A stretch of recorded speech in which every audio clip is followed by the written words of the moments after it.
the war zone, better known as Houston Raceway Park in the Slick 50 Nationals. Oldsmobile in Dodge in the finals of Pro Stock Eliminator. The reigning Winston champ Warren Johnson doing an aggressive burnout with his GM Performance Parts Cutlass. In the opposite lane, Scott Geoffrion, who used to drive one of the Johnson team cars a couple of years ago, is at the wheel of the Mopar Parts Dodge Daytona. Geoffrion, winner 2 weeks ago in Phoenix, Arizona, when he beat his teammate Darrell Alderman, has been psyching himself up for this confrontation. Earlier, Steve had a chance to take a look at the future.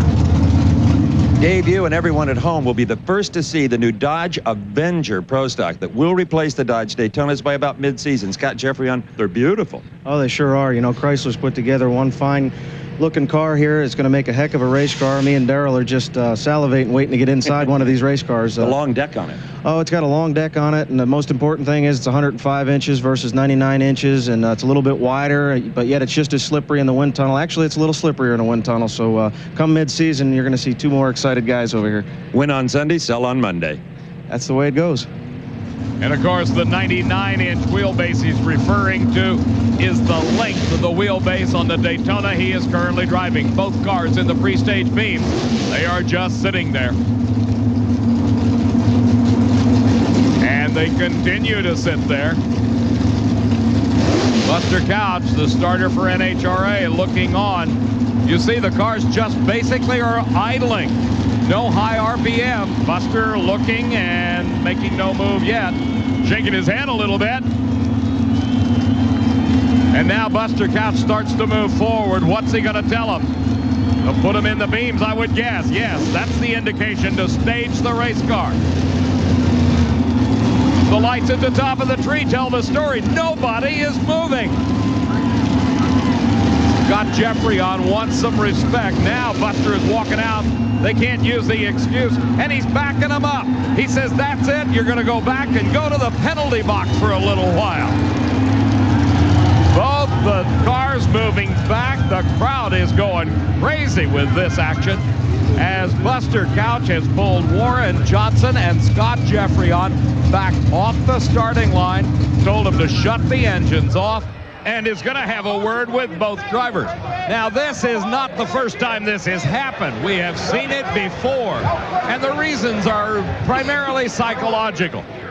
One driver wants to stage last. Well, maybe the other driver wants to stage last as well, and that's what happens when you get into this situation. Now they say, let's start them back up, and we'll try it one more time. Scott knows Warren Johnson, and he knows that the reigning Winston champ likes to stage last. But keep one thing in mind. If one driver stages, that puts the pressure on the other driver. That driver has to stage within a period of time, or the starter will throw the switch. And if the second car isn't in the beams, the red light comes on and he is disqualified. Who knows what's going to happen here? Let's just watch. Who's going to go in first? The motors are at least up off of idle at the moment. It's Warren Johnson going in first.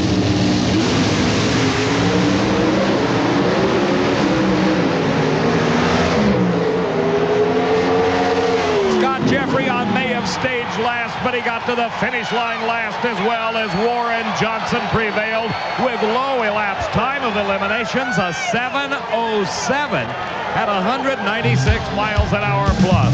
Geoffrion had the quicker reaction time off the starting line. Maybe the starting line wars paid off for the Dodge driver. He got the jump, but Johnson had the power. As they worked their way down the racetrack, the Oldsmobile pulled up alongside, and then at about 1,000 feet, pulled past Scott Geoffrion, and at the finish line, the margin of victory was only 13 thousandths of a second.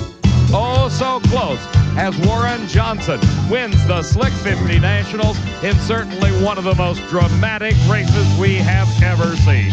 Steve?